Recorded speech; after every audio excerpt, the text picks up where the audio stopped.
Welcome to Kids Express. Join us as we see kids express their love for Jesus while developing their character. on Kids Express! We're so happy that you've joined us because today we're going to meet a young man who does something that some of us would find disgusting. I'm Aunt Francine. And I'm Riley. Can you guess where in the world today's guest comes from? And can you also guess which country this is? If you guess Colombia, you're correct. Let's welcome Jonathan. Hi, Jonathan.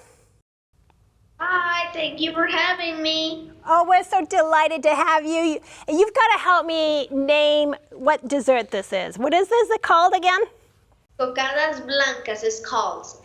It's called Cocadas Blancas. So I think it means white coconut, or I think it's a white coconut candy kind of treat. Yes. It sounds delicious. I know some of us really like coconuts. I can't wait to try it. I wish we could send some over your way. But you know what? Tell us a little bit about Colombia. What's so special about Colombia? Well, the national bird is the Indian condor. And what else? The wax palm.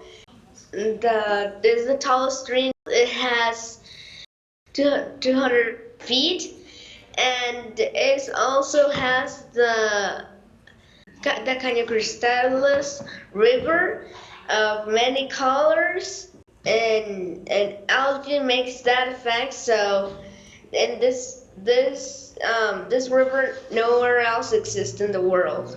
So yeah, it's amazing. I hear that there's like 60 parks too in Colombia, so that's a lot of national parks for your country to visit. Do you visit some parks as well?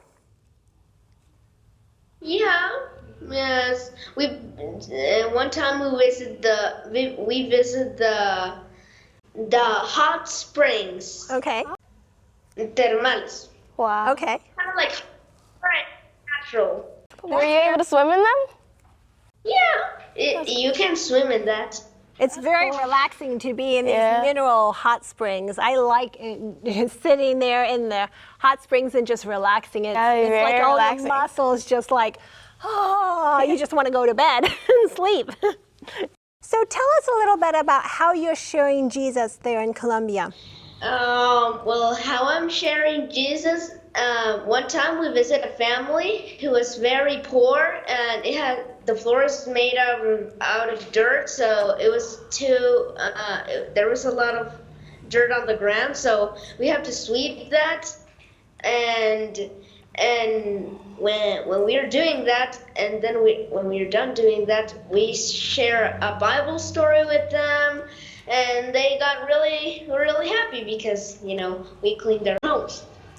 I appreciate you being willing to clean somebody else's home, because sometimes that can be a disgusting job. Yeah. I don't know about you, but when I've cleaned somebody else's home, it's the refrigerator I dislike cleaning the most, because sometimes it smells and I am just put off by that. Yeah. Have you had to do something like that, like cleaning something else? I know sometimes I have to clean my fridge and food goes out. You could do a science experiment on some of those things. But you know what? That is very special, because we need to think of how we can help other people. And that's not an easy job to do, is cleaning up somebody else's mess. So you said something about you like planting something. Can you tell us a little bit about how you're sharing Jesus while you're planting something?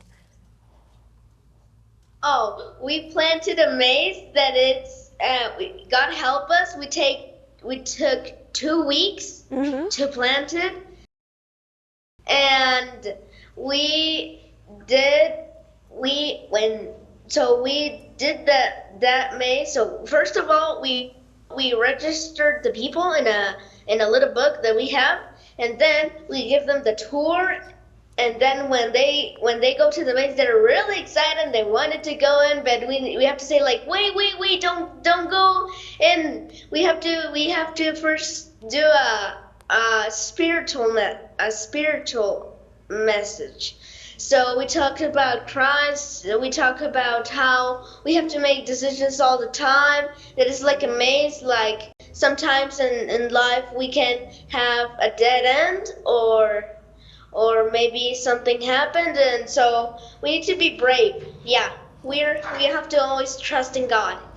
I like how you said that, because we can always depend on God, and being, we find those dead ends every once in a while. And somebody that, like you said, cleaning somebody else's home, it's sometimes they need that help, because I remember when my mother wasn't able to clean her house and she was becoming blind, she couldn't even see the mess that was on the floor, and I would have to vacuum and pick things up because she would actually trip on things because she honestly couldn't see them. And so there's that need that people have, and when they have a need, or like they're eager, like you said about the maze, for example, then they want to listen to something. They're open to the message of Jesus, and that was a wonderful opportunity. What have you learned from sharing Jesus like that?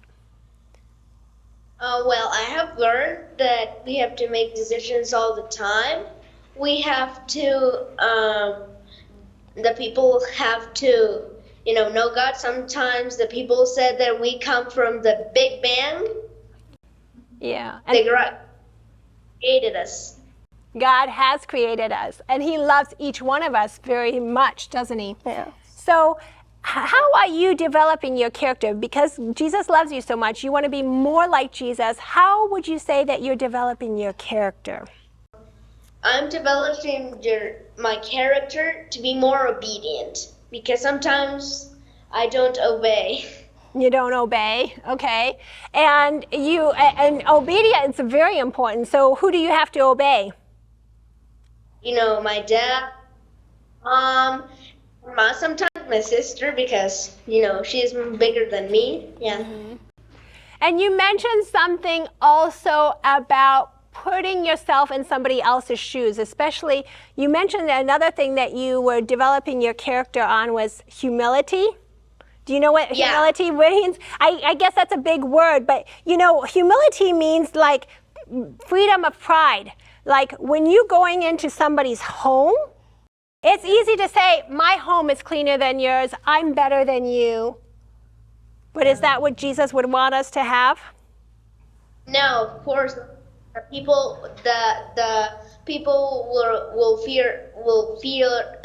will feel bad. Yes, you're right. Showing humility is a step in being more Christ-like, because putting others first instead of yourself. And you know what? There's a Bible text about that, and I think it's in Philippians 2, verse 3 and 4. Can we look at that? So that's in the New Testament, Philippians 2, 3 and 4. Can you read that for us, Riley? Let nothing be done through selfish admission or conceit, but in lowliness of mind let each esteem others better than himself. Let each of you look out not only for his own interest, but also for the interest of others.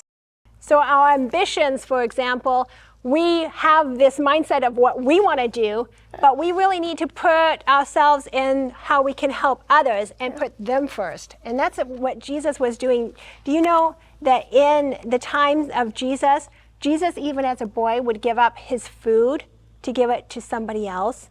Was that showing humility? It's putting other people first. And we can all do that. So when we talk about being humble or showing humility, what does that look like? So if you're playing soccer, for example, and you're really good at soccer, what would a person that has humility do in order to show that humility while playing soccer?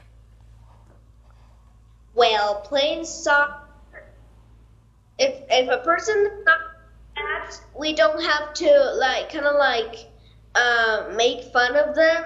We should, when they're playing with soccer, we'll say, oh, you play very well, that's good.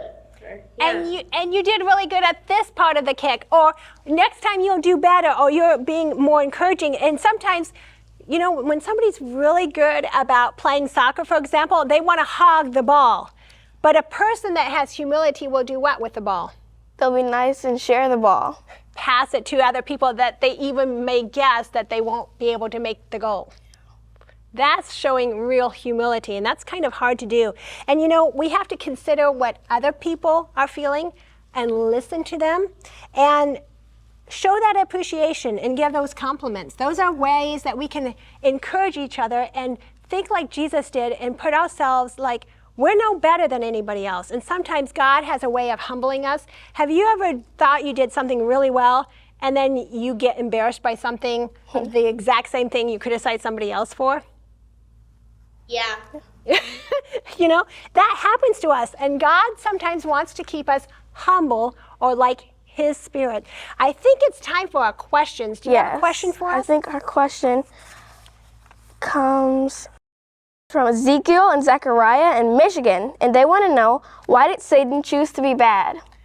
Wow, that reminds me of a text in Ezekiel 28 verse 17 where Satan wanted to be like God, and he wanted to be the cherubim and everybody looking at him. But what happened? Did he have humility? No, he had prideful. He started becoming prideful, and all the angels were saying, oh, look how pretty you are, or you're doing this and you sing so beautifully. And so he started getting conceited and forgot to put whom first? God. Yeah, and that's why all of us need to be remembering that we need to put God first, because if not, we might be humbled by circumstances that come our way. Because, you know, those people that you've cleaned their homes, I don't know about you, but we talked about stinky refrigerators, and I've had to bring some things when I'm cleaning somebody else's home. Have you ever had to bring gloves or a trash bag? Did you have to do that? What kind of things did you have to bring? Trash bags and face masks. Face masks. So especially when you're cleaning with chemicals, for example, some of those can be poisonous to us. And so you have to talk to other people, because if they see you with a gas mask, they're going to say, oh, but how did you approach that when you wore a mask, for example? I will told to them that it's not salty, it's just it smells really bad, so we're not insulting you. Don't worry. I will say that. Yeah, and that's where you have to be mindful, as knowing when to say something that wouldn't be hurtful to them, right? Because, if I came in with a mask at somebody's house, they'd be like, what are you doing? And so you just explain, maybe I'm cleaning with chemicals that is not good for me. Did you have something that you want to share about humility? What have you learned about humility? I've learned you always have to try to be humble and be kind, because you may be humiliated and it's not nice, and so you always have to build other people up so that they don't have to feel that as well. Yeah. That makes me think of a story that happened to me when I was about your age. And we had a lot of my friends playing football. Have you ever played football? I think I did once. Well, for me, it almost ended at once, because I was saying, come on, you've got to throw the football. Come on, pass it to me. And so finally the big captain threw it to me, and I ran and I ran and I ran, and I'm like, yay, I made a goalie. Guess what? I made the goalie at the wrong goal. Oh. You see, sometimes we get humbled by the things that we think we know, and we mess up big time. But you know what? God is always working us, and I'm so glad that sometimes we need to be humbled and think like others would, because He wants us to have a heart of Christ and think of others and put them first. So I hope that you at home are willing to put Jesus first, no matter what is happening in your life. Think of others. Thanks for joining us on Kids Express.